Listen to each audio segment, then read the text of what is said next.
আল্লাহ শুকরিয়া আদায় করতেছি আমরা আলহামদুলিল্লাহ। আল্লাহ সুবহানাহু ওয়া তাআলা, আমরা তোমাকে কতটা খুশি করতে পারছি আমরা জানি না, তবে এই মুহূর্তে তুমি আমাদের উপরে খুশি আছো এই কথা বলাই যায়। কেননা আমাকে যদি তুমি ভালো না বাসতে আমাদেরকে, তাহলে দুনিয়ার শ্রেষ্ঠ জায়গায় আসার বসার সুযোগ তুমি দিতে না আল্লাহ। আমরা এই মুহূর্তে বসে আছি পৃথিবীর শ্রেষ্ঠ নিরাপদ জায়গা, তার ঘর। এই ঘরে বসে আমরা আল্লাহকে শোনাচ্ছি আলহামদুলিল্লাহ। আল্লাহ সুবহানাহু ওয়া তাআলা উম্মতে মুহাম্মাদীকে সম্মান দিয়েছেন, শ্রেষ্ঠত্ব দান করেছেন। তার প্রমাণ আমল ছোট, ফজিলত বড়, পরিশ্রম অল্প, তার মজুরি বহু। বুঝতে পারছেন?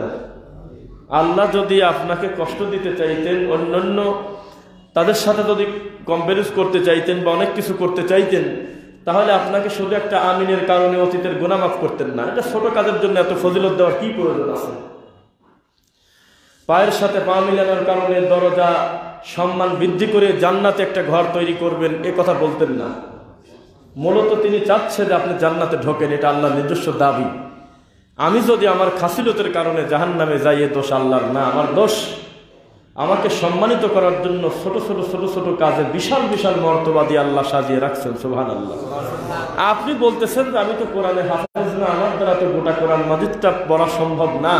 আল্লাহ বলতেছে সূরা ইখলাস তো রেডি আছেই, তুমি একবার বিসমিল্লাহ বলে একটু শোনায় দাও আমি আল্লাহকে 3 বার, তো তোমার একবারে গোটা কোরআন পড়লে যত নেকি তত হয়ে গেছে। এর নাম আল্লাহ সুবহানাহু ওয়া তাআলা।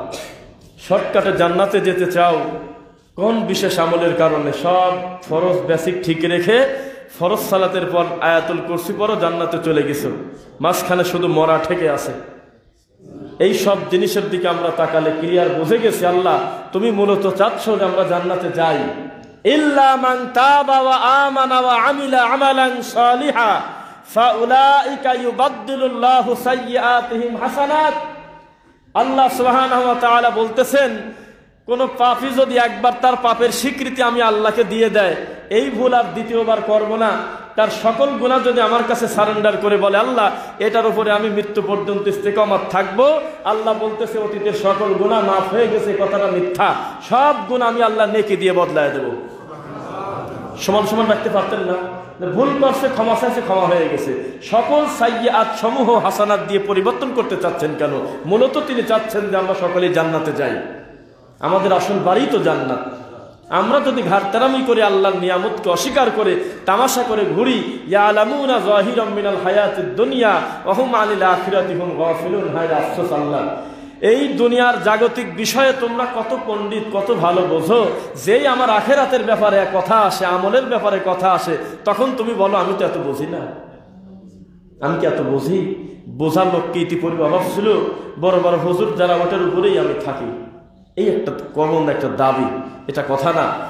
দুনিয়ার কোন মানুষ তার বাপ গত হাটে আমদাদে মাছ কিনে ঠকছে, এই কথা চিন্তা করে তার বাড়িতে 3 ঘন্টা আলোচনা হয়েছে, খবরদার তদন্ত ছাড়া কোনদিন মাছ কিনো না। তোমার বাপের মতো আন্দাজে দেওয়া পটল কিনে আনো না। তোমার বাপের মতো ধারণার উপরে দেয় সেরি কি বলে আপনার আলু কিনে আনো না। পচা আলু নিয়ে আসছে তোমার আব্বা, তদন্ত করে দেখে শুনে আনো। এখানে আব্বার অনুসরণ নাই। আব্বা বাজারে গিয়ে এক দামে জিনিস কেনে, আমিও তাই কিনবো তা কয় না। দুনিয়ার সকল বিষয়ে পাই টু পাই হিসাব বোঝে। যেই কথা আসে ধর্মের ব্যাপারে, তখন বলে যে আব্বা দাদারা কি কম বসছে নাকি। কত বড় নোংরা কথা। জাগতিক দুনিয়ার 2টা টাকার জন্য বাপের সাথে ছেলের অমিল, যে কোনোভাবে যদি 2টা টাকা সেভ করতে পারি, এখানে বাপের অনুসরণের কি প্রয়োজন আছে? আমি আমার শর্তটাকে বড় করে দেখি। ওই লোক কেন মনে করে না ধর্মের ব্যাপারে বাপ দাদা চাচা কাকা সব দাদা বড় হুজুর এক জায়গা করলে মুহাম্মদ সাল্লাল্লাহু আলাইহি ওয়াসাল্লামের ধুলার সমান দাম হয় পায়ে? আর এই রাসূলকে এমন কোনো ভালো খবর জানান নাই যেটা ভালো, এমন কোনো মন্দ থেকে নিষেধ করেন নাই যেটা মন্দ। তাহলে আমার ভেজাল কমে গেল না? ওই জিনিস পড়েই আছে কিতাবে। মানুষের দোহাই দিয়ে আমরা লম্বা সময় চলতেছি। একটা ছোট্ট উদাহরণ দেখাই। আমি শুরুতে একটা দরুদ পড়ছি, এর দরুদের নাম বলেন তো? দরুদে ইব্রাহিম। ইব্রাহিম ইসলামের নাম আছে তো দরুদের আর একটা নাম আছে দরুদে আকবার, আছে না? আপনারা সত্যি করে বলেন তো দেখি, এই দরুদের চাইতে দামি দরুদ আর আছে? এই দরুদ পড়লে আল্লাহ তার 10টা গুনাহ মাফ করে দেয়, 10টা মর্যাদা বৃদ্ধি করে। কত গুরুত্বপূর্ণ একটা ব্যাপার না? 10টা দারাজাত আল্লাহর কাছে লম্বা হয়। অথচ এই দরুদ এত দামি দরুদ, পৃথিবীর শ্রেষ্ঠ দরুদ, যেই দরুদ না পড়লে লোকটার সালাত হচ্ছে না। কথা বলা যাচ্ছে না? আর তাহিয়াতার দরুদ ঠিক রাখার পর বাকি আল্লাহুম্মা ইন্নী আউযু বিকা মিন আযাবিল কবর বলবেন না কোন দোয়া পড়বেন, আল্লাহুম্মা ইন্নী যালামতু নাফসি পড়বেন, আপনার ব্যাপার। কিন্তু এই দুইটা ঠিক রেখে একটা নাম হলো আত-তাহিয়াতু, একটা নাম হলো দরুদ। এত বড় দরুদে আকবার, আকবার মানে তো বড়, এই দরুদে আকবার ঢেকে গেছে মিলাদ আর খয়রাতের নোংরা দরুদের কাছে। শেখ সাদিকে ও লোক যদি দুনিয়াতেই না আসতো তাতেই কি আমার এই শরীয়তের কোনো ক্ষতি আছে? হালাল হারামের কেউ, শরীয়তের কোমাবরা করার কেউ। রাসূল যেদিন কবরে ঢুকে গেছে সেই দিন থেকে ওহির দরজা বন্ধ না। কিয়ামত পর্যন্ত বান্দা আলাদা কোনো শরীয়ত দিয়ে তাকে আলাদা করে কোনো বিধান আল্লাহ দিবেন না। ওই লোক কেন মনে করলো যে মুহাম্মাদের দরুদটা ভালো লাগতেছে না, এই দরুদে কাম হয় না, আমার বালা গাল লাভ কামালই লাগবে? এর চেয়ে লজ্জার কিছু আর আছে? আমরা খালি কথায় কথায় বলেন যে এরা ছোটখাটো ব্যাপারে কথা বলে, এরা হলো মুনাজাত নিয়ে এটা করে সেটা করে। ভাই রে, আমরা বেদাতের যত বিরোধী তার চাইতে বেশি সুন্নাতের দরদি।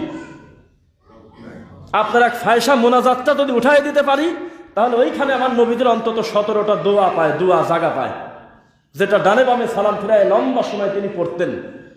আপনার একটা মুনাজাতের কারণে মুসল্লি 40 বছর আল্লাহকে সেজদা দিচ্ছে, ওই লোক জানতেই পারলো না যে ডানে বামে সালাম ফেরানোর পর আরো কিছু বলা যায়। তো খালি রাগ করে আর বলে এরা ছোটখাটো কথা বলে। আরে ভাইরে, ছোটখাটো তোমার মনে হলেও এই বিদআতটা উঠে গেলে এখানে আমার নবীদের সুন্নাত জায়গা পায়, এই আশায় তো কথা বলি। আর কি স্বার্থ আছে? মুনাজাত উঠে গেলে একটু কমে কমে গেল মনে হচ্ছে। যেই বলে বাবু যিকরি বাদা সালাহ, পেশাব পায়খানার দোয়া 1450 বছর আগে বলছে, ওইটা তুমি এখনো আমল করো। মোজা কোন পায়ে দিবা সেটা তুমি এখনো আমল করো। বাড়িতে ঢুকবা কি বলে সে আমল তুমি আজও করো। স্ত্রী সহবাসের মতো একটা গোপন দোয়া, সেটা পর্যন্ত রাসূল শিখাত দিলেন। মা বোনদের হায়েজ নিফাজ মাসিক, এটা একটা গোপন ব্যাপার না? এই ব্যাপারে আমাদের নবী খোলাসা করে কথা বলতে লজ্জা পায় নাই, যাতে আমার উম্মত বিপদে না পড়ে। সেই রাসূল জানতেন না যে ডানে বামে সালাম ফেরানোর পরে কি কি করা লাগে।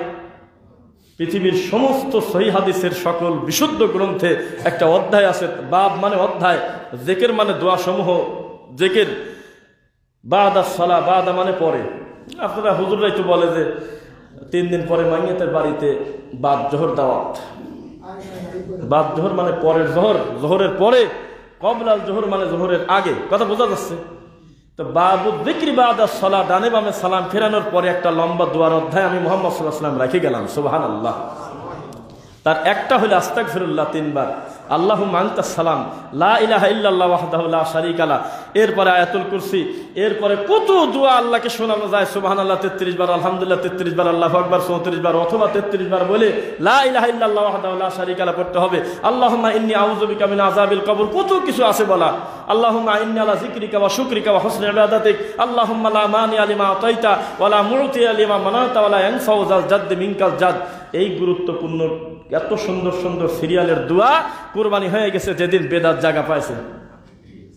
বেদাত কি ছোট জিনিস না বড় জিনিস? বেদাতকে যদি কেউ তুচ্ছ তাচ্ছিল্য করে সে যেন নবীদের সুন্নাহকে ব্যঙ্গ করলো। ফামান রাদিবা আন সুন্নতি ফালাইসা মিন্নি। নবীজি বলতেছেন, কেউ যদি আমি মুহাম্মাদের একটা সুন্নাত নিয়ে যদি নাক ছিটকায়, জাহান্নামে যাওয়ার জন্য আর কোনো কাজ দরকার নেই, এটাই যথেষ্ট, সে যেন আমার উম্মতি না। তো রাসূল সাল্লাল্লাহু আলাইহি ওয়াসাল্লামের কোন সুন্নাত কি ছোটখাটো বলবেন? আপনারা বলেন। নবীজির কোন সুন্নাত ছোট হতে পারে না। আপনার কাছে মনে হতে পারে যে এই ছোট আমল, কিন্তু ফজিলতের দিকে যখন আপনি তাকাবেন তখন দেখবেন সর্বনাশ, এইটুকুন কারণে এত কিছু দিতে চাচ্ছে আল্লাহ কেন? আচ্ছা, যারা 5 ওয়াক্ত সালাত আদায় করে, হানাফি মালিকি শাফি হাম্বলি বুঝি না, যে লোকটা আল্লাহর ঘরে ঢুকে গেছে ও তো নামাজি লোক নাকি? সত্যি করে বলেন তো, একজন পাক্কা নামাজি লোকের, যেই লোকটা এশার সালাতে কঠিন শীতের ভিতরে ফজর সালাতে ঠান্ডা পানি দিয়ে ওযু করে আল্লাহকে সেজদা দেয়, ও আল্লাহকে কম ভালোবাসে? এই লোকটাকে আপনি জোর করে যদি বলেন যে সুদ খাও, গা খাবে না। এই লোককে যদি বলেন যে বিনা কারণে প্রতিবেশীর মুখে একটা থাপ্পড় দাও, দিবে না। ওদের ভয় জার জেল করবা, নিকট তোমার আত্মীয়ের হক জেনে গেছে। ওই লোককে যদি বলো যে ওজনে কমদান দিতে চাইবে না। ওই লোককে যদি বলেন যে ওই যে বান্দার হকটা নষ্ট করে আসো, করবে না। যে দলের হোক, মালিক শাফি হাম্বলি বুঝি না, কেননা লোকটা সালাত আদায় করে। এখন তার এই বেসিক ধারণা অলরেডি মাথায় ঢুকে গেছে যে বান্দার হক খারাপ, এই সমস্ত জিনিস হলো বাহ্যিকভাবে যেগুলো আমরা দেখতেছি না বড় বড় পাপ, জানে কিনা? এখন এই লোকটাকে কি করে শয়তান জাহান্নামে নিবে বলেন আমাকে? শয়তান জাহান্নামে কিভাবে নিবে? এখন শয়তান দেখতেছে এই সুন্দর নামাজি লোকটাকে যদি বলি যে চুরি করো, করবে না, যে দল হোক। আমি যদি বলি তুমি জেনা করো, না না না না না, মান সম্মান জাত সব চলে যাবে, আমি একটা নামাজি লোক, আমি বেহায়াপনা কাজ করবো। আমি যদি বলি হত্যা করে আসে, বলবো সি সি সি সি কতলা না সাজামিয়া, একজন মানুষকে হত্যা করলে সে যেন তামাম পৃথিবীর সকল মানুষকে মারিয়ে দিল। চুরি করো না, সারিকত ফাকত আইদিয়াহুমা জাযাআম বিমা কাসাবু নাকালাম মিনাল্লাহ, এই কাম করবো না। চোর সুন্নি অথবা চোরের যদি চুরি করে হাত কাটে দাও, ভয় ভেজাল আছে, কি করবেন? জেনা করো না, আয-যানিয়াতু ওয়াজ-যানি ফাজলিদু কুল্লা ওয়াহিদিম মিনহুমা মিআতা জালদা, কি ভয়, 100 বেত্রাঘাত। বিবাহিত হলে মারি দেওয়া লাগবে, রজম করে বুক পর্যন্ত মাটিতে গেড়ে পাথর মেরে, কি মুশকিল। শয়তান চিন্তা করতেছে কি আমি জাহান্নামে ঢোকাবো কোন রাস্তায়। আল্লাহর কসম, সবচাইতে একটা ভালো মানুষকে, একটা নামাজি লোককে অতি দ্রুত জাহান্নামে পাঠানোর একটাই মন্ত্র, তার নাম হলো বিদাত। এটা শয়তান বুঝে গেছে। এত শর্টকাটে ধোকা দিয়ে জাহান্নামে দেওয়া আর কোনো আমলে, আর কোনো জিনিস দিয়ে যায় না, বিদাত দিয়ে যত দ্রুত যায়। দরুদে ইব্রাহিম তো ঢাকা পড়ে গেছে। জালসায় উঠি হুজুর বড় আশা করি, ইন্নাল্লাহা ওয়া মালাইকাতাহু ইউসাল্লুনা আলান নবী ইয়া আইয়ুহাল্লাযীনা আমানু সাল্লু আলাইহি ওয়া সাল্লিমু তাসলিমা। সব লোক রেডি হয়ে বসে আছে, এখন বলবো আল্লাহুম্মা, বসে আছে। কত বড় বিয়াদ্দব, কত বড় অসভ্য আল্লাহর এই কোরআন মাজিদের আয়াতটা বানাছে মিলাদ। সি সি সি সি। এখন ইমাম যদি বলে আল্লাহুম্মা সাল্লি আলা মুহাম্মাদ ওয়া আলা আলি মুহাম্মাদ, ও কি পাপী না ভালো মানুষ? ভালো মানুষ। এখন কিছু কিছু লোক ভিতরতে খালি কয় যে এ তো ওহাবি হুজুর, আমরা আশা করে বসেছিলাম যে মিলাদ করব, এখন একটু সাইয়ে দেন টান দিবি, আর এ লোক দরুদ ইব্রাহিম পড়তেছে তো ওহাবি। কোন জাতি কপাল আমাদের! রাসূলের চূড়ান্ত সুন্নাত আমাদের কাছে হয়ে গেছে বোঝা, আর বিদআতটা হয়ে গেছে ইবাদত। আচ্ছা, শয়তান যদি এমনি আপনাকে একটা জিনিস ঘাড়ের পর চাপা দেয়, একটা নামাজি লোক কইটা টানে নিয়ে বেড়ায়, বলেন তো মনের কাছে ভালো লাগে? এই জন্য শয়তান একটা বালাগালুলাব, একটা নোংরা দরুদ জিলাপি দেশে, একটু একটু খোরমা দেশে, একটু আতর দেশে, একটু গোলাপ জল দেশে, 200-400 টাকা দেশে, হাজির বেটাকে একটু ডাক দাও, 10টা নামাজি লোকে ডাক দাও, ও তো অমুক 3-5টা সিলেক্ট নিয়ে আসো, সকলে মিলে আমরা একটা আয়োজন করে আমরা এই মাইয়েতের কবরে বক্সা দেব। অনেক কিছু জিলাপি খোরমা দিয়ে সুসজ্জিত করেছে। ওয়াযায়্যানা লাহুমুশ শাইতানু আ'মালাহুম, তোমাদের আমল সমূহকে সুন্দর করেছে শয়তান ধোঁকা দিয়ে। মিলে গেল না? শয়তান কিন্তু ধোঁকা ছাড়া মিলাতে পারে না। আপনি যতই বলেন একটা নকল জিনিস আসলটার চাইতে যদি ব্রাইটনেস, যদি খুব ডিপ না করে, ওটা বাজারে চলে না। ও তো কি জানো, কুমিল্লা কি জানো, কুমিল্লাতে একটা মিষ্টি কি পাওয়া যায় জানো, কুমিল্লার রসমালাই। কে জানি একজন দেখলাম যে সাংবাদিক গিয়েছে এই করতে, ওই এটা তথ্য নিতে, যে কুমিল্লার এই ভান্ডার, মাতৃভান্ডারটা কোথায়, এটা খোঁজ করে আসি। মাতৃভান্ডার খোঁজ করতে যায়, দেখে বাটপাড়ি মাতৃভান্ডারের ভিড়ে আসল মাতৃভান্ডার খুঁজেই পাচ্ছে না।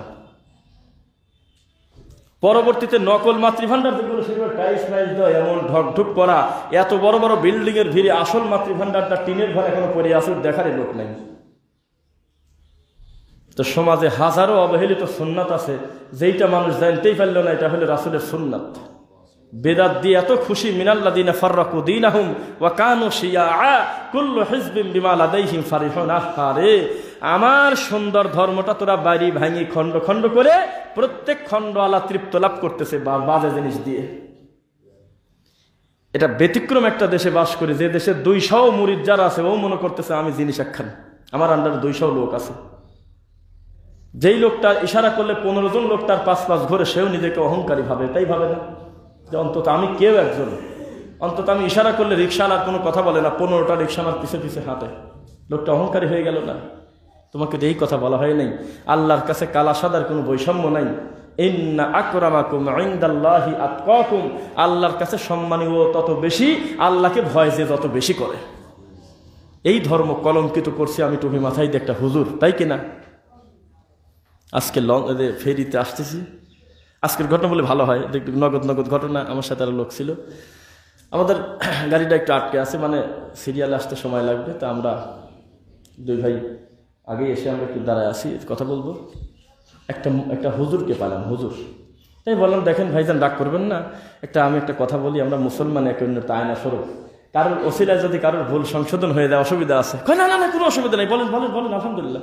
তো বললাম যে টাকনোর উপরে কাপড়টা তোলেন, রাগ করেন না, আপনার পায়জামাটা একবারে পুরা ঢাকা, একটু উঠান।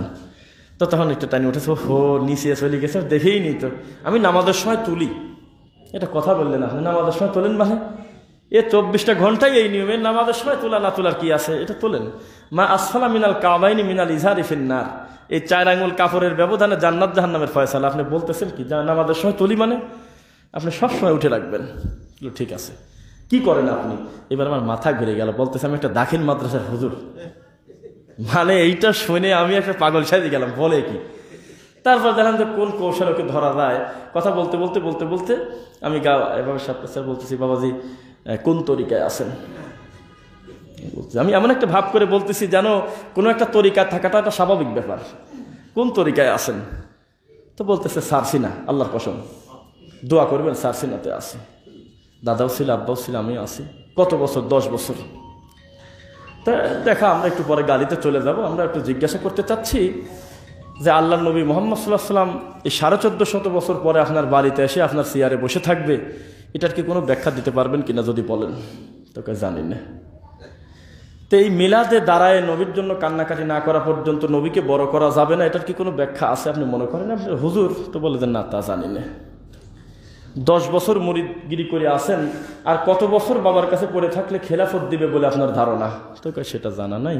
ওই সময় তো হাসতেছে, আগ্রহ প্রকাশ করতেছে, যদি একবার দিয়েই দেয় তা কাম কি বলে দিয়ে যায়। আবার মারামারিও লাগে, ওকে আমাকে দিয়ে গেছে, ওকে আমাকে দিয়ে গেছে। শয়তান গায়ে লেখা থাকে। নূহ আলাইহিস সালামের ছেলে জান্নাতে যাবে, তাই না? দেখি নূহর দোষ, নূহ হেদায়েত দেয় না নূহর আল্লাহ দেয়? কথা বলতেছেন না? হেদায়েত কি নূহ দেয় না নূহর আল্লাহ দেয়? আমাদের আব্বা আদম আলাইহিস সালামের ছেলে মোট জান্নাতে যাবে, তাই না? মার্ডার করে নাই, আদমের দোষ। বাপ কম চেষ্টা করে আমার ছেলে সহ জান্নাতে যাই, গেল না। তকদির পরিবর্তন আদম করে না, আদমের আল্লাহ করে। পৃথিবীর শ্রেষ্ঠ কয়েকজন মহিলার ভিতরে একজন নাম হলো আসিয়া। এত বছর আল্লাহকে সেজদা দিয়েছে, একটা দিন আল্লাহকে আল্লাহ বলা বলে নাই, এই পৃথিবীর শ্রেষ্ঠ জালেমের ঘরে থাকার পরেও। অথচ তার এত বিনয়ী, এত ভালোবাসা, ফেরাউনের একটু উপকার করতে পারে নাই। কারণ আসিয়া তো হেদায়েত দিবে না, দিবে হলে আল্লাহ। আর আপনি কোন বাটপারি শুরু করলেন? কোন বংশে এক লারি ঠাকুর বাবা ছিল, ও ছাতা টানি বেড়াচ্ছেন, লুয়া কাকা, মাইদি কাকা, সাদি কাকা খালি চলেই। কে কার দায়িত্ব নেয়? সি সি সি সি সি। এটা নবীর ছেলে পর্যন্ত নবুয়তি টেকে না। নবুয়তি নাই বা টেকলো, ভালো তো হইতে পারত। এটা বাপ, এটা আম্বিয়া, স্বাভাবিক। এটা নবী না, রানিং নবী না? সেই নবী কম চেষ্টা করে আমার বেটাটা ভালো হোক। আপনি এত চেষ্টা করেন, আমি যাই করি, কষ্ট পরিশ্রম করি, আমার বেটার গায়ে রোদ লাগতে দেবো না, আমার ছেলেটা ভালো মানুষ হোক। কত লোক যার রক্ত বিক্রি করে বলা চলে, সে ভিটা বাড়ি বিক্রি করে ছেলেকে পড়াশোনা করে একটা ভালো একটা চাকরির জন্য চেষ্টা করে না? এটা নূহ আলাইহিস সালাম একটা নবী, ও কেনানের জন্য কম চেষ্টা করছে। সেই ছেলে পর্যন্ত হেদায়েত টেকে না।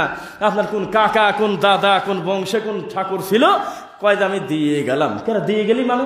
ও কালকেই যদি বান্দার হক নষ্ট করে, কালকে যদি বনের জমি লিখে নেয়, কালকেই যদি হজে যাওয়ার আগে একটা লোকের মুখে থাপ্পড় দিয়ে যায়, কে দায়ভার নেবে? তুমি কার পর কি দিয়ে গেলা? দিয়ে দেওয়ার দায়িত্ব আল্লাহর না?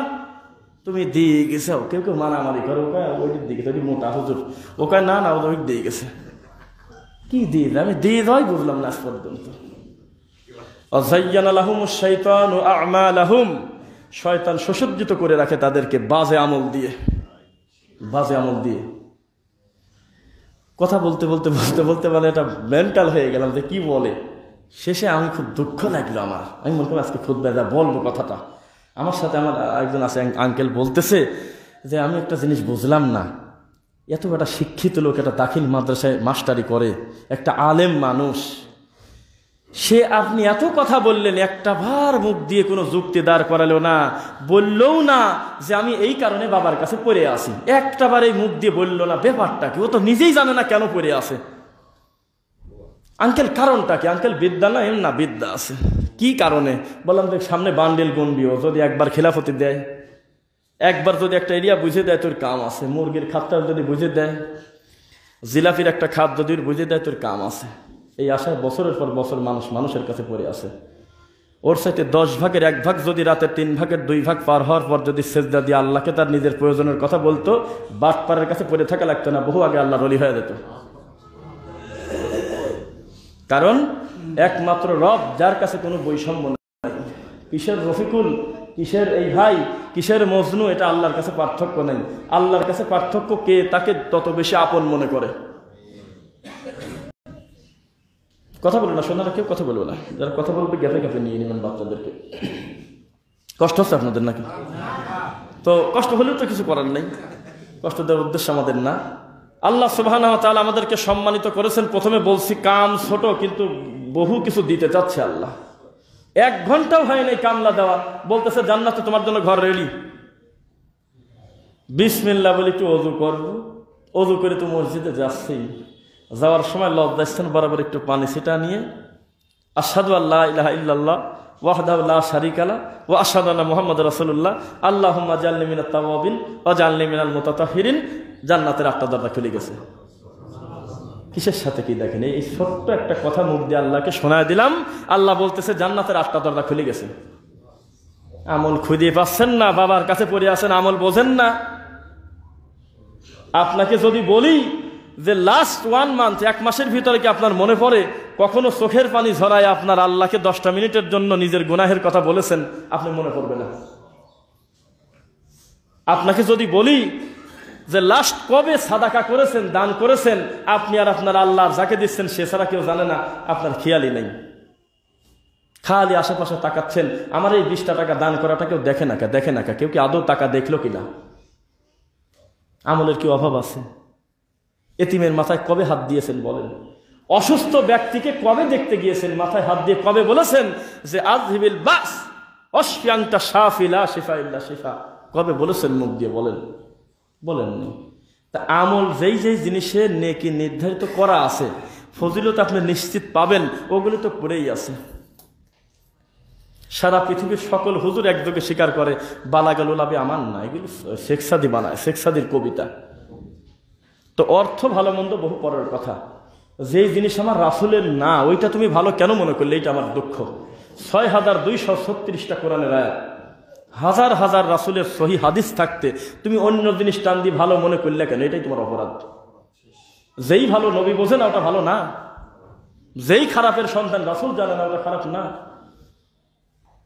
কেননা তার সকল মুনকারের তথ্য আল্লাহ দিয়েছেন, সকল তা'মুরুনা বিল মা'রুফের খবর আল্লাহ দিয়েছেন তাকে। খারাপ লাগতেছে মনে হয়? রাসূল সাল্লাল্লাহু আলাইহি ওয়াসাল্লামকে আল্লাহ এমন কোনো কথা জানান নাই যেই কাজের ভিতরে বিন্দু মাত্র নেকি ছিল, অথচ আমার নবীর কাছে গোপন করে দিয়েছে আল্লাহ। আল্লাহর কসম, সেই নবী যে জানতেন না যে নামাজ শুরু করার আগে নাওয়াইতু বলতে হয়, এটা জানতেন না। আল্লাহর কসম, আল্লাহর নবী জানতেন না যে জায়নামাজের দ্বারা জায়নামাজ পাক করার জন্য আবার ইন্নী ওয়াজ্জাহতু টানি বের করা লাগে কোরআন থেকে, জানতেন না। যদিও কোরআন মাজিদের আয়াত ইব্রাহিম আলাইহিস সালাম পড়ছিল কি কামে, আর আমি টানি ভাই করে নিয়ে আসলাম জায়নামাজ পাক করার জন্য। আস্তাগফিরুল্লাহ, আস্তাগফিরুল্লাহ। বলা হলো যে পৃথিবীর শ্রেষ্ঠ ইবাদত হলো আল্লাহর হকে সালাত। এই সালাতের প্রথম বাক্য হলো আল্লাহু আকবার, এই সালাতের শেষ হয় হলো আসসালামু আলাইকুম ওয়া রাহমাতুল্লাহ, শেষ। এখন যা আছে সব দুয়া জিকির। আমি আগে পাশে কি লাগালাম, গ্যাটিস লাগালাম, ওয়াশার লাগালাম, কামটা করলাম কি? আমি কিভাবে আল্লাহর দয়া পাবো? আমি সূরা মুলকে সেই মুলক পড়ে খালি কয় যে মুলকে তো ফজিলত, কঠিন ফজিলত, কিন্তু অন্যান্য সূরার ফজিলতের জাল টাল ভরা, কিন্তু সূরা মুলক কিন্তু খুব গুরুত্বপূর্ণ ফজিলত আছে না? সূরা মুলক খালি পড়ে আল্লাযী খালাকাল মাউতা ওয়াল হায়াতা লিয়াবলুয়াকুম আইয়ুকুম আহসানু আমালা, আছে না? আমি আল্লাহ তাদের হায়াত আর মউত সৃষ্টি করেছি এই কারণে যে পরীক্ষা করব কে কার চাইতে কর্মে উত্তম। কর্ম উত্তম না? এখন উত্তমের ব্যাখ্যা মানে হুজুররা করতে হলে বেশি। উত্তম মানে কি? বেশি।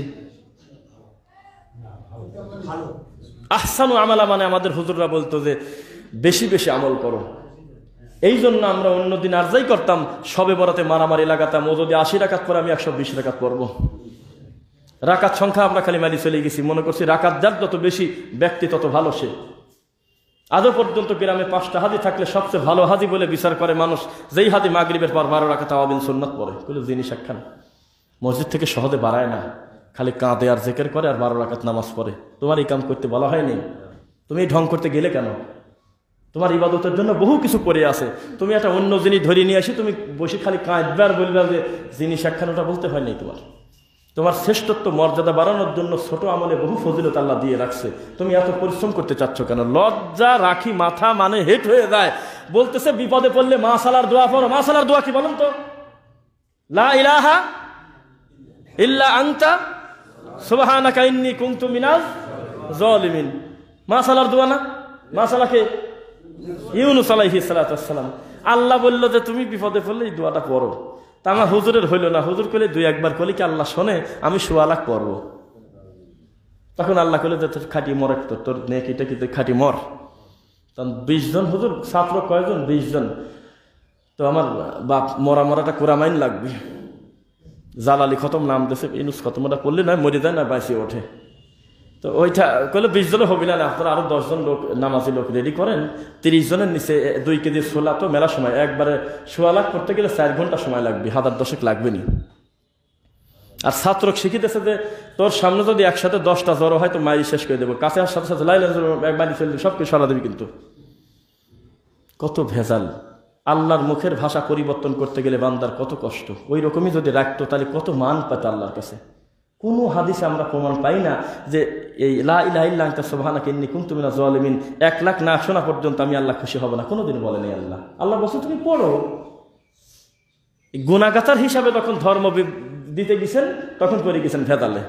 1.25 লাখ পরে তাও কয় যে একটু কম হলে গেলে আবার শুরু করা লাগবে, কত মুশকিল।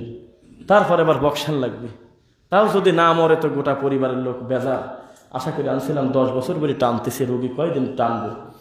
মনে মনে করছে কথাটা, সাঁতা মরে গেলেও তো বাঁচতাম।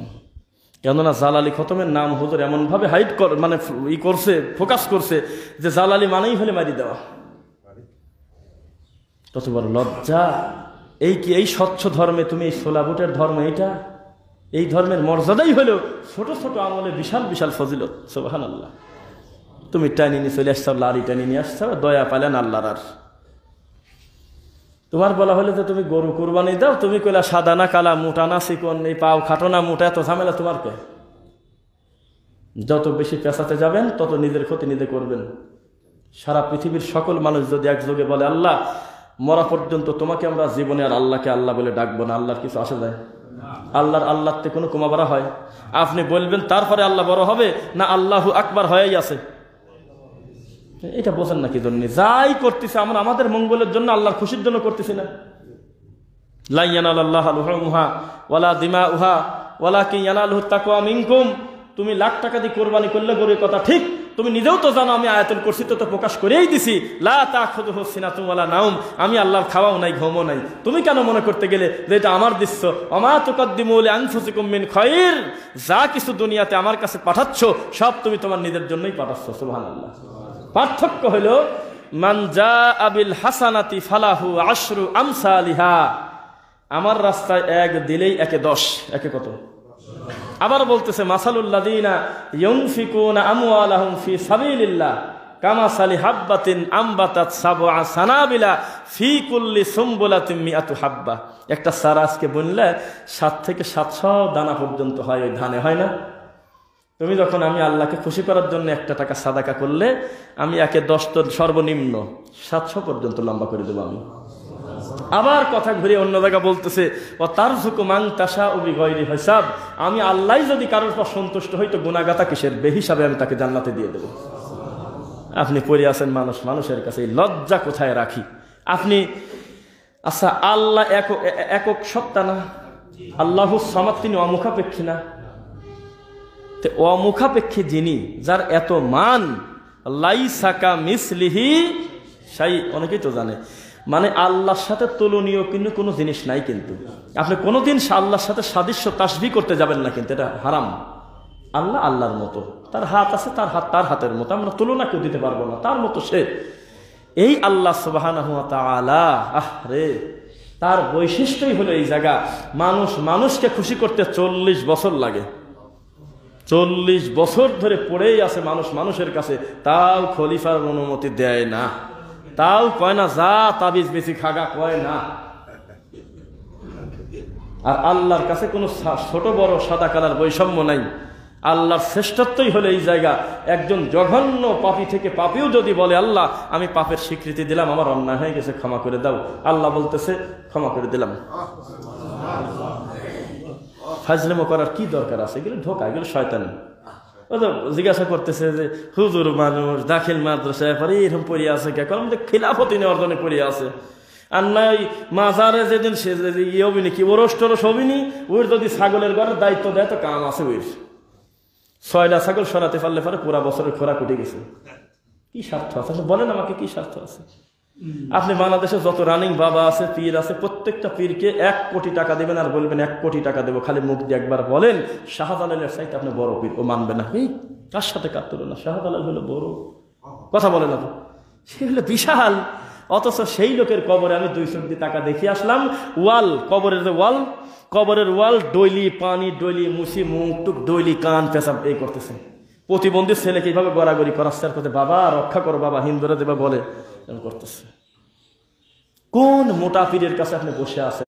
এই জন্য আমরা বলি ছোট পীর, মেজো পীর, সেজো পীর, হাক্কানি, ভণ্ড, এইসব কোনো কথা নেই। আপনি মানুষের কাছে পড়ে আছেন কেন? আপনার পীরেরও যদি কোনো কিছু প্রয়োজন হয় সেও তো আল্লাহর কাছেই বলে। দুঃখ তো এক জায়গায়। ইমাম আবু হানিফা রাহিমাহুল্লাহ একটা কথা বলতেন, গায়ে পশম দাঁড়ায় গেল। এত বড় দামি মানুষ, আল্লাহকে কত পরিমাণ ভয় করলে ভালোবাসলেই কথা বলা যায়। তিনি বলতেছে ততক্ষণ পর্যন্ত আমার কথা মানা হারাম যতক্ষণ পর্যন্ত প্রমাণ না হবে আমি ইমাম আবু হানিফা কথাটা পালাম কোন জায়গা থেকে। কত বড় দামি কথা, বোঝানা কথা। এত বড় দামি লোক কোনোদিন বলে নাই যে তাই নিয়ে আমাকে অন্ধভাবে মানি চলে যাও। আর আপনি কে? আপনি কে? আপনি কোথাকার কোন জোকার? কে আপনি? কেউ যদি বলে যে শাহজালাল কি বলেই গেছে, না আমরা কেউ বলছি কারক যে তোমরা সেজদা দাও, আমরা কি কারক বলছি কবরের ওয়াল টাইনি মুছি মুখ ডলো? আমি কথা হওয়া বলিস, আমি তাই বলবো। নাই যদি বলে থাকো ওই রকম পরিবেশ করে দিচ্ছ কেন? তুমি খাটি নিয়ে দাঁড়াতে পারো নাই? এই কবরটা দেখে ওই দিক যা, ওই পশ্চিম দিক টাকা যা দরকার আল্লাহকে বল। কেউ বলতেছে না। বসে আছে ঠাকুর, বসে আছে ঠাকুরের কাছে 4 নাম 5 নাম 6 নাম দিচ্ছে। বাবা একটু বলে দেন বাবা, কবরে যে গোলাপ জল সিট এসছে সেই ওদের দৃষ্টিতে শাহজালাল যদি কবর একটু বাঁচিয়ে জানটা একটু থাকতো তো যেভাবে গোলাপ জল ডালতেছে ঠান্ডা লেগে মরে যাবে। একটা নতুন হিন্দু যদি কালেমা পড়ার জন্য শাহজালালের মাজারে ঢোকে, খানদাহানের মাজারে ঢোকে, যে যেহেতু একটা ভালো মানুষ শুয়ে আছে দেখি কি করে তারা, এই দৃশ্যটা যদি আমার পছন্দ হয় তাহলে আমি কালেমা পড়ে মুসলমান হব। ও ভিতরে যা দেখতেছে আমরা আর কি করে গোলাপ দিই, আগরবাতি জ্বালাই, আমার বেশি জ্বালাচ্ছে ওরা। ও তো পাশে চলে আসবি কবি আমার এইটাই 3 মাস পর নারকেল ফাটাবো কালের সামনে, দুর্গার সামনে, এটাই ভালো। এটা কি ভেজাল দেও তো দেখি কবর টাইনি বলা করছে দেখি দেখো গোলাপ জল কত, আর এত জিলাপি এত কি, এই তো একই হলো দুর্গার দরগা। খারাপ লাগছে মনে আপনাদের? লাগার কথা তো খারাপ। এইটা হলো পরিস্থিতি। একটা ডক্টর, একজন ডাক্তার মানুষ, একজন MBBS ডাক্তার, একজন সার্জিক্যাল ডাক্তার, একজন গুরুত্বপূর্ণ ব্যক্তি, একটু মাস ইন্টেলিজেন্ট যারা গবেষক, যারা খুব ভালো গবেষক আছে, এই সমস্ত গবেষক যদি কোনো মাজারে ঢোকে সি বলে চলে যাবে আর বলবে ধর্ম যদি এরকমই হয়ে থাকে এরকম ইসলাম তালাক দিলাম আমি। কারণ ইসলামের সৌন্দর্য এখন তাকে দেখলো না, ঢোকছে হলে বাটপাড়ের কাছে। যেই কোরআন মাজিদ খুলে বসবেনি তখন বলবেনি ওরে সর্বনাশ, এর চাইতে মানবতার আর যৌক্তিক ধর্ম আল্লাহর মাটির উপরেই নাই। অথচ কোরআন কে পড়ে? পরোক্ষভাবে কোরআন আর হাদিস যতদিন পর্যন্ত আপনি না পড়বেন ততদিন পর্যন্ত প্রতারণা করে যাবে আপনাকে। এটাই হলো কথা। আপনি ফাউন্ডেশন, আপনার ঘরের উপরে পা দিয়ে বাবা খালি উপর তালা তুলেই নিয়ে চলে যাচ্ছে, আপনার নিচেই পড়ে আছেন, সুদের মতো কাম হচ্ছে। এতদিন পড়ে আছেন মানুষের কাছে, আমি কি করে বোঝাই? আছে আপনারা বলেন না বানি ইসরায়েল ওয়ান্স আপন এ টাইম মেনি ইয়ার্স এগো, কত আগের কথা। বানি ইসরায়েল একটা ঘটনা, 100টা হত্যা করে ক্ষমা পায় নাই মানুষ। এ কথা বলতেছেন না? 100টা মানুষ হত্যা করে ক্ষমা পায় নাই। কোন টু শব্দ করবেন, আমার দিকে তাকান। মান কতালা নাফসান বিগাইরি নাফসিন আও ফাসাদিন ফিল আরদি ফাকাআন্নামা কতালান নাসা জামিআ। একজন নিরপরাধ মানুষকে, নট অনলি ফিক্সড, মুসলিম হতে পারে, হিন্দু হতে পারে, বৌদ্ধ হতে পারে, ইহুদি হতে পারে, খ্রিস্টান হতে পারে, মানুষ যে তাকে যদি কোনো মানুষ হত্যা করে, কোনো মৌলানাও যদি কোনো একটা মুসি মেথড ডোমকেও হত্যা করে বিনা অপরাধে, সে যেন তামাম পৃথিবীর সকল মানুষকে হত্যা করে দিল। কম পাপ তাই মনে করছেন? এই পাপ লোকটা 100টা মানুষকে হত্যা করছে, তারপরেও ক্ষমা পেল কেন বলেন? চুপ করে থাকলাম আমি। একটা মাত্র কারণে। কেন? ও মরার আগে অলরেডি এই সিদ্ধান্তটা নিছিল যে আমার পাপ যদি কেউ ক্ষমা করতে পারে সে হলো সপ্তম আসমানের উপরে, মাঝখানে ঠাকুর ধরে নাই, তাই ক্ষমা পেল, আর কোনো কারণ নাই। আপনি অন্য কারণ থাকলে বলেন যে বাবা তেল মারি টানি 10 বছর খুশি করছিল এই জন্যই ক্ষমা পাইছে। হত্যা করেই গেছে এই কাজ, বিবেক ঘুমাতে দিচ্ছে না, এত বড় পাপী আমি কি করি? তো বলছিল কোনো ভেজালে না, সব কথা আল্লাহকে বলবো, আল্লাহ করে দিলাম ক্ষমা করি। তো ভেজাল মানুষে খুশি করা যায় নাকি? মুশকিল। আমি বলি কথা খুব কমন হয়ে যাচ্ছে মনে হয়, যারা নতুন আছে তাদের কাছে আনকমনই মনে হবে। আপনাদের গ্রামে বহু লোকের জমি জমা অনেক বেশি নাই, 3 বিঘা 5 বিঘা 10 বিঘা 20 বিঘা আবাদে জমি আছে, কত মিল ফ্যাক্টরিতে কাজ করান। একজন মালিকের আন্ডারে এদেশে বহু অফিস আছে, বহু গার্মেন্টস আছে, বহু সোয়েটার কোম্পানি আছে, বহু গুরুত্বপূর্ণ প্ল্যাটফর্ম আছে, হাজারো কর্মচারী খাটতেছে, কাজ করতেছে। কোনো অসুবিধা আছে? মাস শেষে বেতন একজন দেয় না 17 জন দেয়? একজন দেয়, মুশকিল কম। আর যদি 40 জন মালিকের আন্ডারে যদি একজন কর্মচারী থাকে তো ফাঁসি মরা লাগবে। 40 জনের মধ্যে 10টা রুগী, পেটে ব্যথা আর হলে ক্যান্সারের ওষুধ দিয়ে দিবিনি, ভুল করি গুলা ফেলবি না। একজন ঠান্ডা পানি চাই তোর গরম পানি দিয়ে দিবিনি, আর একজন গরম পানি চাই ওই দিবিনি টিউবওয়েলের পানি। কিসের সাথে কি? 40 জন মালিককে খুশি রাখা যায় না। আপনি যে বাবার কাছে পড়ে আছেন, 5 বছর পর যে আপনার মাথায় এই পোকা ঢুকবে না কে জানে, যে আমার বাবার চাইতে আর একটা মোটা বাবা পটুয়াখালী বাড়াইছে ওনে যায় আগে। তার 10 বছর পরে আবার এই চিন্তা মাথায় আসবে না, কে বলছে শুনলাম অমুক জেলায় নাকি আরেকটা বাবা বাড়াইছে, খুব জিনিস একখানে। মানুষকে খুশি করা পৃথিবীর সবচেয়ে কঠিন কাজ, আল্লাহকে খুশি করা সবচেয়ে সহজ কাজ। সময় পেলে শেষের দিকে সময় বেশি নেব না, যদিও কোনোদিন যদি ওই বক্তার মতো কথা হয়ে যায়, তো যদিও আমার ওই উদ্দেশ্য না, আপনারা আমাকে এত দূরে না বললেই ভালো, একটু হয়, তবু বলতেছি। আমার একটা সিরিজ বক্তব্য আসবে, কোথায় আমি তা জানি না। মানুষকে মুরিদ করার জন্য, আক্কেল দাঁত ফেলা দেওয়ার জন্য, বিবেকের দাঁত নষ্ট করে দেওয়ার জন্য যেই যেই দলিল তারা পেশ করে থাকে, কোরআন মাজিদের যেই যে আয়াতের বিকৃতি করে থাকে, প্রত্যেকটা আয়াতের সিরিজ আমি রেডি করছি, বলেন আলহামদুলিল্লাহ। প্রত্যেকটা আয়াতে মুহাম্মদ সাল্লাল্লাহু আলাইহি ওয়াসাল্লাম আর তার সাহাবীরা কিভাবে বুঝেছেন আমি সিরিয়াল করছি, একদম সিরিয়াল করছি আমি। লজ্জা কোথায় রাখবেন? বলতেও সে কুল মুহাম্মদ সাল্লাল্লাহু আলাইহি ওয়াসাল্লাম বলে দেন তো, লা ইয়ালাম, কেউ জানে না, মান ফিস সামাওয়াতি ওয়াল আরদ, আসমান আর জমিনের মাঝখানে, গায়বা ইল্লাল্লাহ, গায়েবের মালিক একমাত্র আমি আল্লাহ। কোন লজ্জা আপনার মৌলবী হুজুর, কোন লজ্জা আপনার বাবা বলে যে মুহাম্মদ গায়েবের মালিক? এইভাবে কি নবীকে মান দেয় কেউ? যেইভাবে আমাদের দেশের মাযহাবের দোহাই দিয়ে হানাফি ভাইয়েরা আবু হানিফাকে বড় করতে 40 বছর গমই পারবে দিচ্ছে না, কয়েক 40 বছর ইশারা যদি ফজর পড়ছে। এই সম্মানী মানুষটাকে কি এইভাবে বেইজ্জত করে? দরকার ছিল কি? এমনি তো লোকটা ভালো মানুষ, তোমার এসব বাদে কথা বলার দরকারটা কি? তার বহু এলমি খেদমত আছে, বহু মাসালাগত বহু খেদমত, উম্মতের জন্য বহু খেদমত লোকটা করে থয়ে গেছে। তুমি বললা যে এই বাম পারফার দ্বারা ডান পা উঁচি করে 15 পারা পড়ছে ইমাম আবু হানিফা, ডান পা উঁচি করে বাম পারফার দ্বারা পড়ছে 15 পারা। এইভাবে মানুষের মান দেয়, দামি মানুষকে এভাবে বেইজ্জত করে। লা তুদরিকুল আবসার ওয়া হুয়া ইউদরিকুল আবসার, আমি দৃষ্টি চক্ষুর আড়ালে, আমি আল্লাহকে দেখা যায় না। এই হুজুরই বলতেছে যে মেরাজে গেছিল তো ধনুক বাঁকা করলে যত কাছাকাছি আসে ওইরকম সরাসরি দেখে নাই। হুজুরি কয় মাঝে মধ্যে খুতবার এই কথা তার ছেঁচা খাবেনি। আবার এই হুজুরি কয় যে ওই মুসা আলাইহিস সালাম আল্লাহকে দেখতে চাইছিল, বারবার জোরাজোরি করছে, আল্লাহ করে দেখা যাবি না, তাও ছাড়েই না। শেষ পর্যন্ত করে তোর পাহাড়ে আসো, 70,000 রহমতের পর্দার ভিতর থেকে এক পর্দার সামান্য একটু সরা আছে, নূরের তাজাল্লি সহ্য করতে না পারে তোর পাহাড় পুরি শর্মা হয়ে গেছে। কথা কয় না তো দেখতেছি, এই হুজুররা কয় না এই কথা। ওই হুজুরের লজ্জা নাই, বেহায়া কত বড় অসভ্য নোংরা হলে সেই হুজুর আবার বলে ইমাম আবু হানিফা আল্লাহকে 100 বার দেখছে। কিসের সাথে? লজ্জার জ্ঞানও তো লাগে। এইভাবে মানুষকে বেইজ্জত করে। দামি দামি মানুষকে, যারা আমাদেরকে বাঁচানোর জন্য আল্লাহ যাদেরকে কবুল করেছিলেন, এই সম্মানী মানুষদেরকে আমরা বেশি ভালোবাসতে গিয়ে আল্লাহ বানা ছাড়ছি। কোন খ্রিস্টানের কাছে গিয়ে আপনি প্রমাণ করেন তো দেখি সে ঈসা নবীকে ভালোবাসে না। ঈসা নবীর ব্যাপারে একটা কটু মন্তব্য করলে আপনার গলা ফেলা দিবি যে কোনো খ্রিস্টান।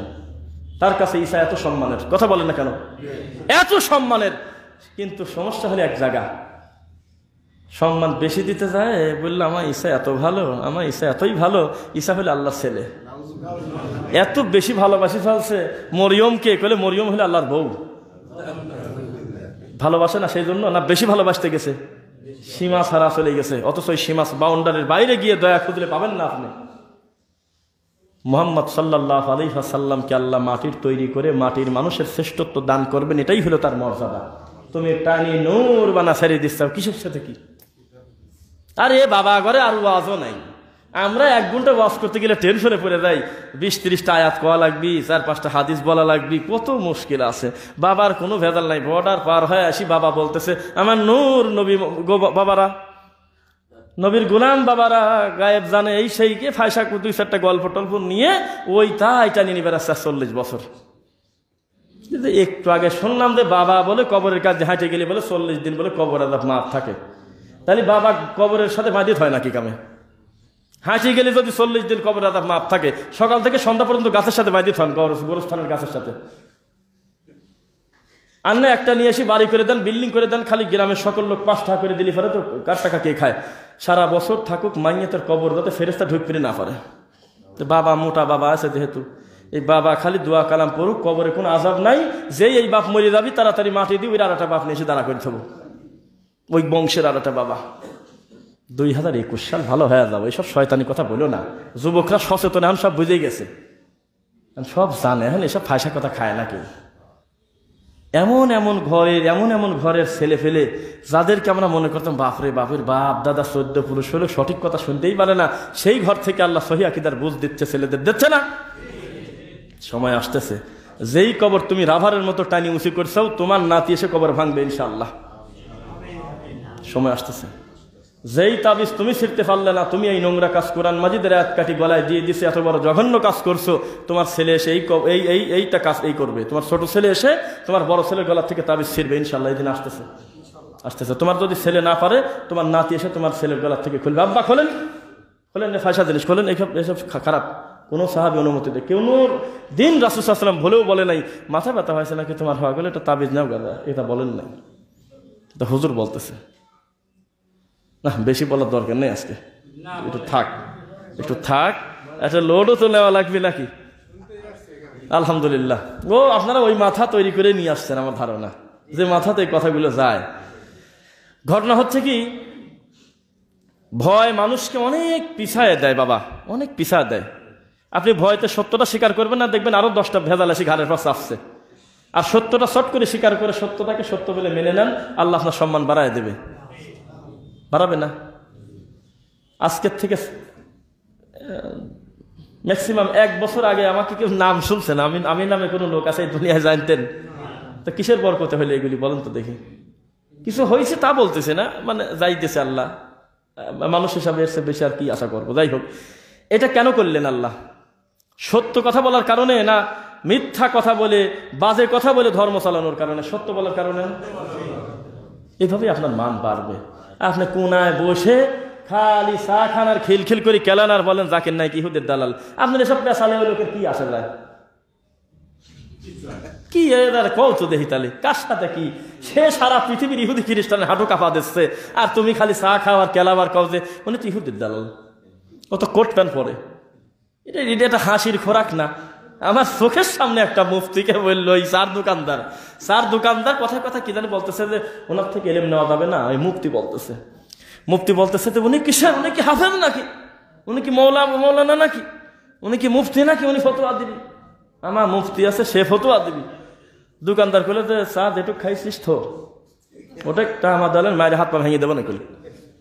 চোখের সামনে করলে তুই মুফতি না, তুই হলে মূর্তি। টাকা যেভাবে ঘোরে তুই সেভাবে ঘুরিস, তুই হলে মূর্তি। তোর পিছনে পেলা দিয়ে যেদিক নেওয়া যাবে সেদিকে নড়বি তুই।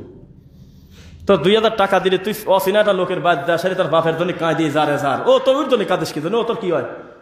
ওর ছেলে কাঁদে না, ও কাঁদে। খারাপ লাগছে মনে হয়? নাটোরের একটা লোক ইমামতি করতে এসে যদি এই মসজিদের সভাপতির বাপের মিলাতে যায় খালি কাঁদে, তা ওই কি স্বার্থ আছে বলেন তো? ওই ছেলেই তো কাঁদে না, ওই মেয়েরাও তো কাঁদে না, সর্দি পানি আসে না একটু। ওই হুজুর খালি কাঁদে। রাস্তায় দেখা হলে আমার কত মহব্বত করতো, আমার বুকে জড়া নিত, আমার খুব এই হাদিয়া দিত, আমার খুব ভালোবাসতো। এগুলো পাম দিচ্ছে, এগুলো শয়তানি করতেছে। ভালো হয়ে যাও, সময় থাকতে ভালো হয়ে যাও। কোরআন মাজিদের আয়াত কম পড়ে নাই, রাসূলের সুন্নাহ তোমার মতো লোক জীবনে সারা জীবন যদি গবেষণা করে শেষ হবে না।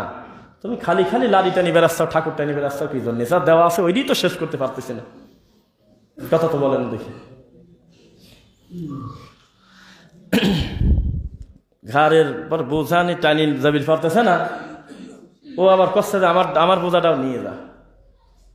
তো ওটাও বোঝাটাও ফেলা দি করছে, তাহলে আমাকে মারিয়ে ফেলা দাও। তাহলে আর আমারটাই টানি নি বেড়াই পারতেছি না, আবার তোমার বোঝানি টানবো আমি কিসের সাথে? কি নিজের মা রয়েছে বাড়ি, নিজের বাপ রয়েছে জীবিত, সেই বাপ আর মাকে খুশি করতে পারলাম না, টেনশনে শেষ হয়ে যাচ্ছি। মাকে যদি আরো কিছু দিতে পারতাম, বাপকে যদি আরো বেশি ভালোবাসতে পারতাম। কত লাখো লাখো ছেলে পেলে বলে, আল্লাহ আমার এই সামর্থ্য, এই অর্থটা তুমি যদি আরো 10 বছর আগে দিতে, আমার মাকে আমি আরো ভালোবাসা সম্মান দিয়ে রাখতে পারতাম। সেই মা বাদ ছুঁয়ে আছে, কম্বল নাই, কাঁথা নাই, ভালো কোনো পরিবেশ নাই, একটু বাতাস আসে, এটা কি বলে, বস্তা দি বাপের ঘরের কোনায় ঢেকে রাখছে। আর মোটা বাবার দরবারে সরছে গরু বাছর নিয়ে, লজ্জা কোথায় রাখবে না সে বলেন। আবার সারা বছর যা রোজগার করে, এই রোজগারের একটা বিশেষ অংশ পার্সেন্টেজ ঠাকুরের দরবারে প্রতি বছরে শেষে দিয়ে আসে। ওর সে 4 ভাগের 1 ভাগ যদি একটা পথ অবহেলিত একটা ছেলে, একটা এতিমকে, একটা বিধবাকে যদি প্রতিষ্ঠিত করার জন্য একটা লেগ মেশিন অথবা একটা কম্পিউটার অথবা একটা গুরুত্বপূর্ণ একটা কিছু দিয়ে তার কর্মসংস্থানের ব্যবস্থা করে দিতেন, আরশের মালিক খুশি হয়ে যেত। আপনারা তো নিজেরাও জানেন, কবরওয়ালা টাকা দিয়ে কি করবি বলেন তো দেখি? কবরওয়ালা যে কবরে শুয়ে আছে, কি করবি টাকা দিয়ে? আপনি বলেন, আমার দরকার আছে? জীবিত মানুষ কি অভাব আছে দেশে? যে কোনো জায়গায় রাস্তা গাড়ি ঠাকাই 2টা ফকির রেডি, চোখে পানি চলে আসে। আপনি দান করার জায়গায় পাচ্ছেন না। যে কোনো জায়গায় বেড়াতে গিয়েছেন, একজনের সাথে গল্প করতেছেন, 2জন ফকির এসে দাঁড়াচ্ছে, প্রতিবন্ধী, অসহায়, নাই এরকম? আপনি দান করার জায়গায় পাচ্ছেন না খুঁজে। আপনি ভালো উদ্দেশ্যেও যদি দেন ওইসব দরবারে, মোটই হারাম। কেননা খাত ওইটার চাইতে আরো ভালো ভালো খাত আল্লাহর জমিনে বহু আছে, এই কাম করতেছেন কেন? আপনি না দিলেও আপনার বাবা এমনি জমিদার মানুষ, এক কেন্দ্রিক হয়ে যাচ্ছে নাকি? একটু কথা ঘোরা দেয়, তো কথাটা ঘুরিয়ে দেই। আল্লাহ সুবহানাহু ওয়া তাআলা আমাদের সকল ভুলভ্রান্তি তুমি ক্ষমা করো। জুমার খুতবার প্রথম পর্ব আমরা এই পর্যায়ে শেষ করছি। আল্লাহ আমাদের অতীতের সকল গুনাহ তুমি ক্ষমা করে দাও, আল্লাহুম্মা আমিন।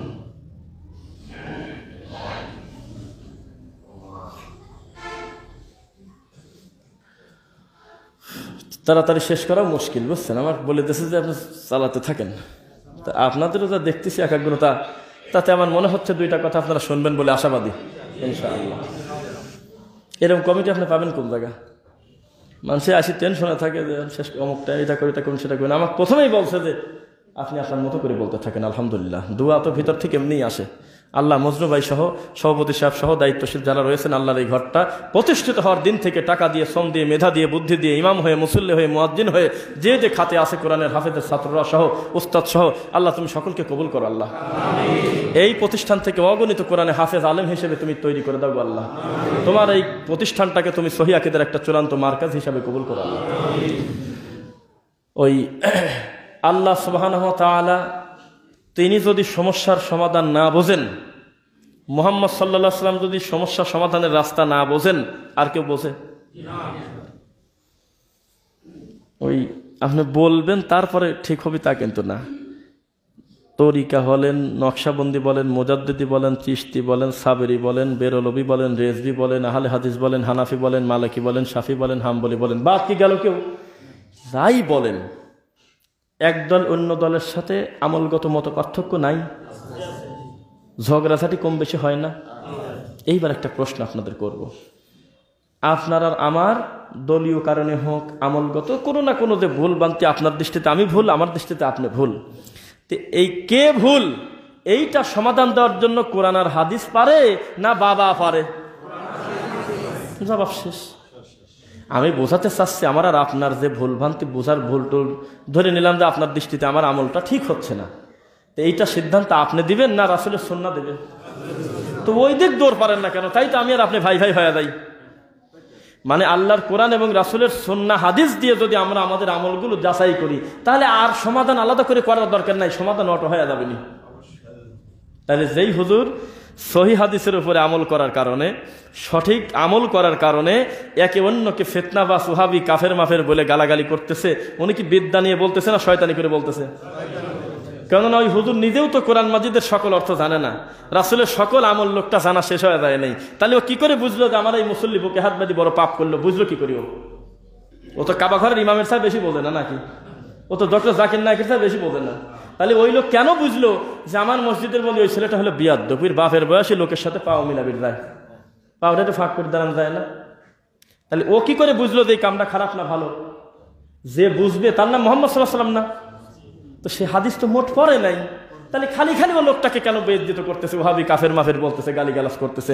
তাহলে ও অহংকারে, ওর আত্ম অহংকারে এবং খায়েশে, কি বলে নফসের খাসিয়তে এটা তামাশা করে বলতেছে না। বিদ্যা দিয়ে কথা বলতে হবে, কেননা পৃথিবীতে বিদ্যার চাইতে বড় কোনো অস্ত্র নাই।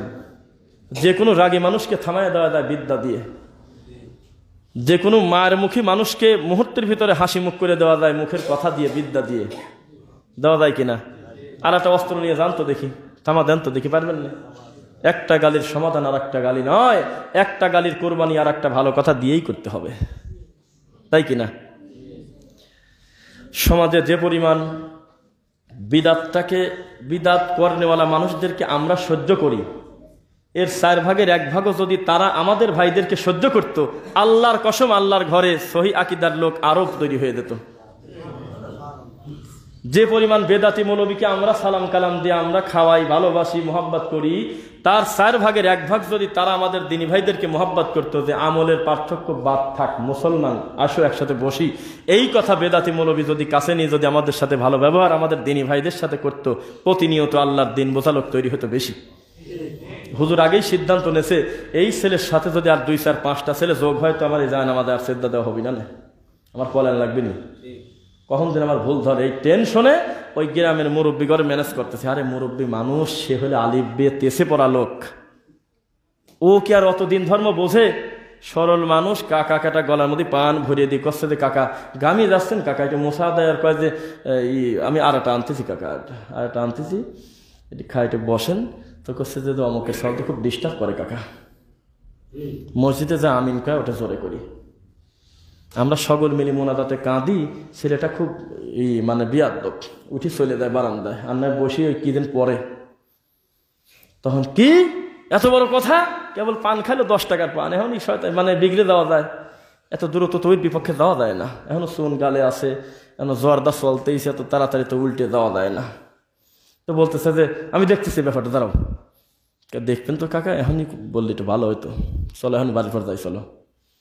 ভালো একটা সম্মানী মানুষকে, একটা মুরব্বী মানুষকে 2টি পান খাওয়া নজরবন্দি করে এই মৌলবী রেডি করে একটা ভালো ছেলেকে বেইজ্জত করতেছে না, এরকম কার সাথে কিসের তুলনা? সত্যটা মানিয়ে নেবেন না। এখানে অনেক নতুন লোক আছে যারা আমার জীবনের প্রথম ফেজ দেখলো, এই জন্য এই কথাটা বলতেছি। কমন একটা কথা আছে, আজকের থেকে মাত্র 30 বছর আগে যে সমস্ত বাবা, আমার বাবা যারা আছে, এর মুরব্বীরা আছে, এদেরকে এখনই জিজ্ঞাসা করেন যে আপনাদের দেশে বড় বড় হুজুররা পড়াইছিল, তারা কি আলিফ বে তেসে পড়াইছিল না আলিফ বা তাসা পড়াইছিল? বলবেন আলিফ বে তেসে পড়াইছিল, তাই কিনা? অথচ যারা পড়াইছে তারা খুব বড় বড় পীর, পালকিতে চলে আসতো, সেই রকম বড় 3 গ্রাম 5 গ্রাম মিলে একটা মৌলবী, তাই কিনা? অথচ এই মুরব্বীর নাতি কিন্তু পরে আলিফ বা তা সা পাতলা জিম শক্ত হা এইভাবে করতেছে।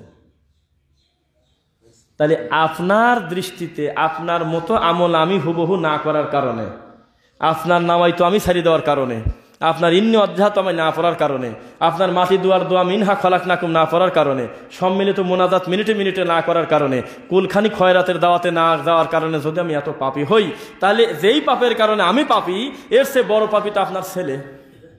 আপনার লাঠি দিয়ে ছেলে বাড়ি মারিয়ে দেন, বলেন আমার এত বড় বড় আব্বা হুজুররা বেতেসে পড়াইছে, তুমি 2 দিনের ছেলে মক্তবে যায় বা তাসা আমার বেতেসে বদলা দিছাও, তোমার বেতেসে পরেই কবরে দেওয়া লাগবে, বলেন তো দেখি। কথা তো বলেন না। আপনার সাথে আমার যদি না মেলে, এই জন্য যদি আমি খারাপই হই, তাহলে আপনার ঘরেই তো না মিলালো গাদি আছে নাই? কোরআন মাজিদ শিক্ষা করা একটা ফরজ কাম না? এই ফরজ কামই তো আপনার সাথে মিলতেছে না। আপনি পড়ছেন বেতেসে, আপনার ছেলে পড়তেছে হলে বা তাসা, তার মানে আপনি নিজেও জানেন ছেলেরটাই সঠিক। আমি যে সময় ছেলে, ওই সময়ের জন্য আমারটা ঠিক ছিল, ওই সময় তো আমাদের কাছে ওই বিদ্যা পৌঁছে নাই। এখন বিভিন্ন গ্রামার দিয়ে, সুন্দর মদ মাখরাজ দিয়ে সুন্দরভাবে আমাদের ছেলেরা পরবর্তীতে জানতেছে। তাহলে আপনার ওই ব্রেন দিয়ে যদি বিচার করেন, তাহলে হাফিজিয়া মাদ্রাসার যে কোনো একটা ছেলে কোরআন পড়বে, আর আমি বাদে বা 2-4 জন হাফেজ বাদে একটা লোক এখানে নাই ওই ছেলেদের সাথে কোরআন মাজিদ সুন্দর করে পড়ে পারেন? আছে কেউ এখানে? প্রত্যেক যে কোনো একটা ছেলেকে ডাক দিয়ে এখানে দাঁড়া করা দেন, এত সুন্দর মিষ্টি করে কোরআন তেলাওয়াত করবেনি, কারোর সাথে মিশবে না, কেউ পারবেন না। তাহলে কি না মিশাটা কি খারাপ জিনিস না? সময়ে সময়ে আমার বুঝের বাইরেও ভালো হতে পারে। হ্যাঁ, ব্যাপার আছে। মন নরম করাই বড় কথা না। বললেই বলে যে অনেক গেলে একটু জাহান্নামের কথা মনে পড়ে, তাই তো লাভঝাপ দেই। অনেক গেলে একটু কাদাকাটি চোখে আসে, আল্লাহর কথা মনে পড়ে, বেনামাজি নামাজি হয়, দাড়িয়ালা দাড়িয়ালা হয়, তাই তো সকলে মিলে আমরা যাই। বাধা দেন কি জন্য বলে না? মনে হয় আপনারা বাধা দেন কি জন্য? না গেলে একটু জাহান্নামের কথা মনে পড়ে। তা আমি বলতেছি, কথাটা শোনেন, এই শোনা, চুপ চুপ চুপ। আমি বলতেছি, ডান পাশে 1 বালতি গাভীর সেনা, বাম পাশে 1 বালতি টিউবওয়েলের স্বচ্ছ পরিষ্কার পানি রাখেন, রাখার পর 2টাতেই 1 কেজি করে ছিঁড়ে দিয়ে দেন, ভিজবে না? মনে হয় কথা তো বলে না দেখি। নাকি এই গাভীর সেনা হওয়ার কারণে ভিজা বাদ দিবিনি? পানি ও দ্রব্য জন্য ভিজে যাবেনি, ভিজবি না? তো ভিজাটাই কি আসল কথা, না কি দিয়ে ভিজালাম ওইটা আসল কথা? বুঝলেন না কথা? মনে হয় আমি অল্প কথায় আমি অনেক কিছু আপনাকে খোরাক দিতে চাচ্ছি।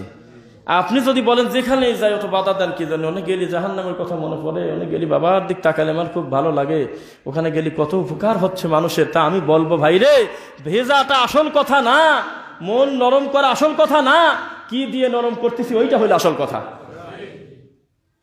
ইবাদত তোমার সাথে খারেজিরা কম করতো নাকি? কেন যাবে জাহান্নামে বলেন? পণ্ডিতি বেশি করছে, যে পণ্ডিতি বেশি করা যাবে না। রাসূল সাল্লাল্লাহু আলাইহি ওয়াসাল্লাম যেভাবে বলছিল ওইভাবে বোঝা যায়, কথা শেষ। আবু বকর রাদিয়াল্লাহু আনহু বলছিল না, যাকাত দিতে আসি শুনলাম যে ওই যাকাত দিতে বলে অস্বীকৃতি জানাচ্ছে। তাহলে বলো কি তুমি? যাকাত তো দিবেই, যাকাতের গরু আমার কাছে দিতে আসি, গরুর দড়ি ফেরত চাইলে আমি দেব না। ধানের ওষুধ আবার দিবে না নাকি? ধানের ওষুধ দিয়ে যাবি, ধানের বস্তা ফেরত দেব না, বস্তা সহ রেখে যাও। তো সেই বস্তা তো জাকাত না, বস্তার ভিতরে যেটা আছে ওইটা হলো জাকাত। কেন ফেরত দেব না? আমি মুহাম্মদ সাল্লাল্লাহু আলাইহি ওয়াসাল্লাম বেঁচে থাকতে দেখছি, মানুষ যখন গরু নিয়ে আসছে, জাকাতের গরু দড়ি সহ বাজি থেকে চলে গেছে, বস্তা দিয়ে ধান নিয়ে আসছে, বস্তা সহ রেখে গেছে। তুমি 2 দিনে নিয়ম বদলা দিলে আমার দাম দিবেন? আমি কে? আমি মুহাম্মদ সাল্লাল্লাহু আলাইহি ওয়াসাল্লামকে হুবহু অনুসরণ করতে চাই, বস্তা ফেরত চালিয়ে দেব না। এর নাম হলো হুবহু অনুসরণ করা। আপনার বানানো দরুদের ভিড়ে রাসূলের দেওয়া দরুদ ঢেকে গেছে, আপনার বানানো দুয়ার ভিড়ে রাসূল সাল্লাল্লাহু আলাইহি ওয়াসাল্লামের মাসনুন দোয়া গেছে ঢেকে, আপনার বানানো ইবাদতের কাছে রাসূল সাল্লাল্লাহু আলাইহি ওয়াসাল্লামের চূড়ান্ত ইবাদত বন্দেগী সুন্নাহ সব ঢেকে গেছে। এই জাতি হলে আপনি আলেম। লাস্টে আমরা একটা কথা বলে এখনই শেষ করে দিচ্ছি। ওই গত কয়েকদিন আগে ফেসবুকে দেখবেন যে বহু ইউটিউবার বা বিভিন্ন থাকে, সাক্ষাৎকার নেয় না, বিভিন্ন জিনিসের সাক্ষাৎকার নেয়। এই বিষয়ে কোথায় রাখবেন এই লজ্জা? যারা বলতেছে এগুলো ছোটখাটো ব্যাপার, মানুষ মরিয়ে শেষ হয়ে যাচ্ছে, এরা জিহাদের কথা বলে না, এরা মাঠে যায় না, এই সেই। তাদেরকে একটা কথা বলি, ভাই রে, যে দেশের মানুষ 98% এই কথা জানেই না যে আল্লাহ কোন জায়গা আছে, এই লোকে নিয়ে তুমি যুদ্ধ করবে? হ্যাঁ, ওই মাইক নিয়ে যায় বলতেছে যে কাকা ওই আল্লাহর 99টা নাম আছে, তা আছে। মুরব্বী নামাজ পড়ে কিন্তু সেই রকম। তো কাছে আল্লাহর সিফাতে যে কোনো 2টা নাম বলেন, আর রহমান রহিম বলে গেল হয়ে যায়। কাছে আমি জানিনি। আর একজন সচেতন, একটা 40 বছর উপরে বয়স একজন সুন্দর একটা লোককে দেয় বলতেছে আপনার নবীকে, বলতেছে আল্লাহ।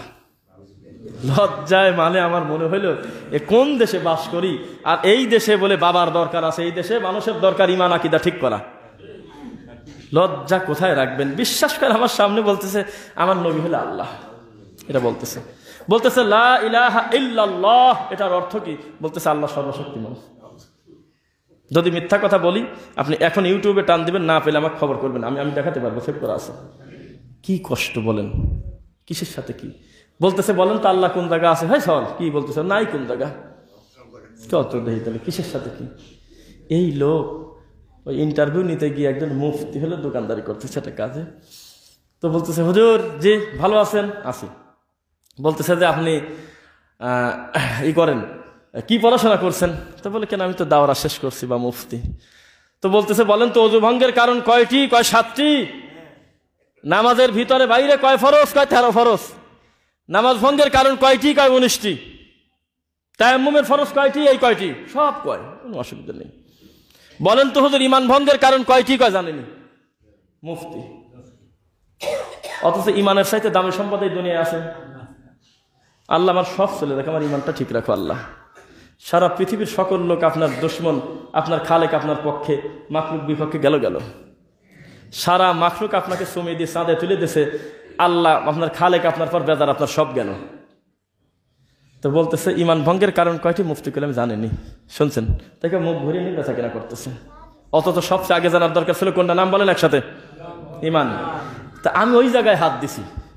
এই যে কথাগুলো বললাম খুব বেশি অপ্রয়োজনীয় মনে হলো আপনাদের। তা আমি কোনো বই লিখবো আর সেই বইটা এর কমন একটা জিনিস দিয়ে কারণ ছাড়া যাচ্ছি তাই লিখে যাবো, এটা আপনি মনে করবেন না। এই জন্য যাওয়ার সময় একটা বই হাতে করে নিয়ে যাবেন। ওইখানে আছে, ওইখানে ওই ঘরের ভিতর আছে, একটা করে বই হাত দিয়ে নিয়ে দেন আর 50টা টাকা দিয়েন, যাতে আরো বেশি বই মানুষের কাছে দেওয়া যায়। বইটার নাম হলো ইমান হারানোর ভয়াবহ কারণ। কোনো দলের নাম লেখা নাই। রিল্যাক্সে একটা পথার মানুষের বাড়িতে দিয়ে দেন, কি 10টা কি 20টা বই নিজের নিয়ে মানুষের কাছে বিতরণ করে দেন, ওর বিবেক কাজে লাগাবে, আমি আশা করি ইনশাআল্লাহ। ওখানে ইমান কোন কোন কারণে ইমান হারিয়ে যায়, লা ইলাহা ইল্লাল্লাহ টেকে না, এইরকম 10টা বিশেষ কারণে গোটাটা 72টার উপরে আল্লাহর কোরআনের আয়াত দিয়ে সিরিয়াল করে আমি সাজাইছি। ওখানে জাল হাদিস তো বহু দূরের কথা, একটা জয়ীফ হাদিসও নাই। মানুষ আমি বানান ভুল দিতে পারে 2-1 জায়গা, কিন্তু ওই পুরা কথার দায়িত্ব আমি নিচ্ছি, যেহেতু লেখক আমি। বইটার নাম ইমান হারানোর ভয়াবহ কারণ। ডানে বামে সালাম ফেরে যারা বাসায় গিয়ে সালাত আদায় করবেন, তারা যাওয়ার সময় ওইখানে আছে, ওখানে সালাত আদায় করার শেষেই এই মাদ্রাসার ছাত্র অথবা যেই আছে 2-1 ভাইদের একটু বলে দিয়ে ওই 50 করে টাকা নিয়েও একটা করে বই তাদেরকে হাতে দিয়ে দিও ইনশাল্লাহ। নিতান্তই যদি কারোর কাছে না থাকে টাকা চাইও না। এটা হলো একটা ব্যাপার। 2 নম্বর ব্যাপার হলো বাসায় গিয়ে যারা পড়বেন তারা তো 2 রাকাত আর মসজিদে 4 রাকাত। আমরা সালাতের পরে খুব বেশি সময় আমরা নেব না, যে যার মতো আমরা বাসায় চলে যাব। অনেক বিষয়ে কথা বলা হয়েছে, আপাতত এইটা যদি আপনার বিবেকের ভিতরে কাজে লাগে, আমি আশা করি কিছু দিনই উপকার হবে ইনশাআল্লাহ। মানুষের ভিতরে বহু টেনশন আছে, কাজ আছে, সব করে থাকে, এত চিন্তা নিয়েন না, এত প্রশ্ন দরকার নাই। যেহেতু আপনার গ্রামে বেড়াতে এসেছি খুতবা দিতে, আমাদের সামনে একটা মাহফিল আছে এখানে, এইদিকেই কোন জায়গায় যেন, মাঝখানে একটু সময় পাবো, এই সঙ্গে একটু কুয়াকাটা একটু বেড়াবো, একটু ঘুরবো। যেহেতু আসলাম, কোনো সময় আল্লাহ সুযোগ দেন কিনা, এই জন্য আমরা খুব বেশি সময় আমরা নেব না। লাস্টে আপনাদের কাছে দোয়া চাই, আপনারা অন্তর থেকে আল্লাহর কাছে দোয়া করবেন, আল্লাহ আমার সকল কর্ম যেন তার দিনের জন্য কবুল করে। এই মসজিদের প্রতিষ্ঠিত হওয়ার থেকে এখন পর্যন্ত এই মেম্বার আমি খুতবা দেওয়ার আগ পর্যন্ত যত মানুষ দিয়েছেন, আল্লাহ সকলকে কবুল করো আল্লাহ। আর আমি শুকরিয়া আদায় করতেছি, আজকের এই মসজিদের কমিটিরা মনে করেছেন আমার মতো একটা না জানা মানুষ, 2-4 কলম যাই জানি বুঝি, এইসব এরকম একটা মানুষকে অত দূর থেকে নিয়ে সেই চেয়ারে বসতে দেওয়া, তারা আমাকে মনে করেছেন আমি নিজে অনার্ড, আমি সম্মানিত নিজেকে মনে করতেছি। আলহামদুলিল্লাহ। আল্লাহ আমার মজরু ভাইকে তুমি আরও বেশি দিনের জন্য চূড়ান্তভাবে কবুল করো, এবং মাদ্রাসার ওস্তাদ আছেন, কোরআনে হাফেজ আলেম যারা রয়েছেন, প্রত্যেকের দিনের খেদমতগুলো তোমাকে খুশি করার জন্য তুমি কবুল করো আল্লাহ। আমাদের যারা মৃত হয়ে চলে গেছে, লা ইলাহা ইল্লাল্লাহ সহ কবরে ঢুকছে, আল্লাহ তুমি সকলের কবরের আযাব মাফ করো আল্লাহ। আর যারা অসুস্থ আছে, তুমি শেফায়ে কামিলা, শেফায়ে আদিলা দান করো আল্লাহ। আল্লাহ তুমি একমাত্র শেফা দানকারী, সকল অসুস্থতা থেকে তুমি শেফা দান করো আল্লাহ। সুবহানাকা আল্লাহুম্মা ওয়া বিহামদিক, আশহাদু আল্লা ইলাহা ইল্লা আনতা, আস্তাগফিরুকা ওয়া আতুবু ইলাইক।